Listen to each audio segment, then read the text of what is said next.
What if the end of the world that you read about in the Bible has already happened? It's a wild thought, right? Well, today we're diving into a fascinating historical take on Revelation 16 that does just that. It connects these terrifying plagues not to some far off future, but to a very real and very devastating war in the ancient world. So let's see how the first few verses set the stage for this whole perspective. Okay, so it all kicks off with this massive voice coming right out of the temple, the center of everything. And the command it gives is just chilling.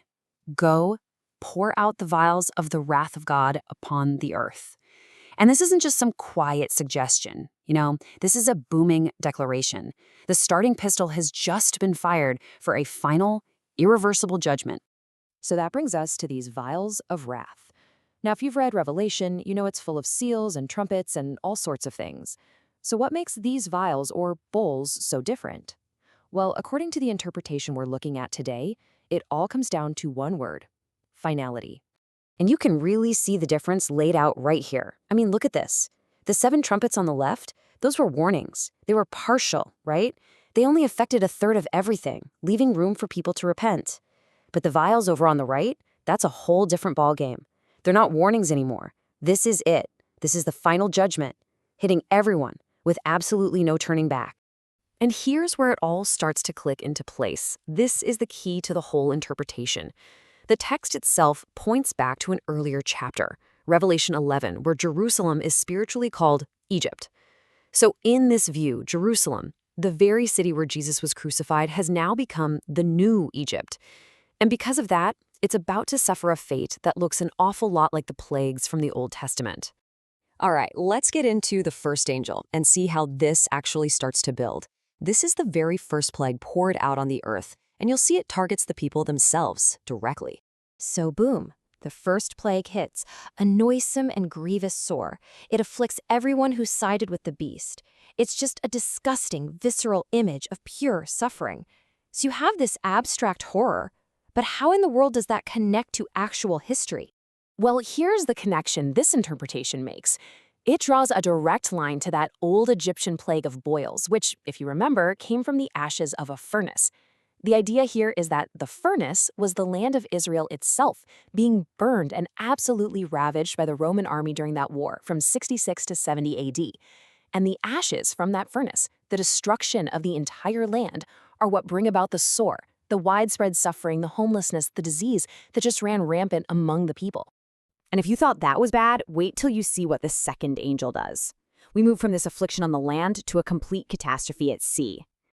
The sea became as the blood of a dead man. I mean, just picture that. It's this terrifying, apocalyptic image of total death in the water. Now, you hear that and you think, wow, what a powerful metaphor.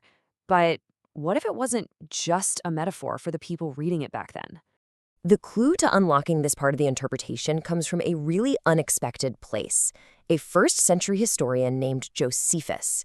He was there, he documented the Roman-Jewish War, and he recorded a very specific number from some absolutely catastrophic sea battles: 6,500. That's the number of Jewish fighters who died.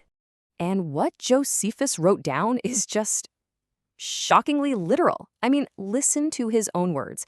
He describes the aftermath of these battles, saying, "The sea was bloody a long way, and that you could see the lake all bloody and full of dead bodies."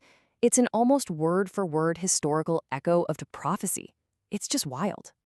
Okay, so we've connected these first couple of plagues to some pretty specific and frankly gruesome historical events.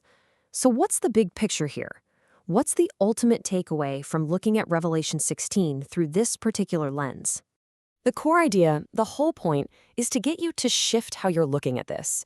Instead of seeing Revelation as only being about a distant, future apocalypse, this interpretation asks us to see it as a powerful, symbolic account of a catastrophe that already happened, the Roman-Jewish War.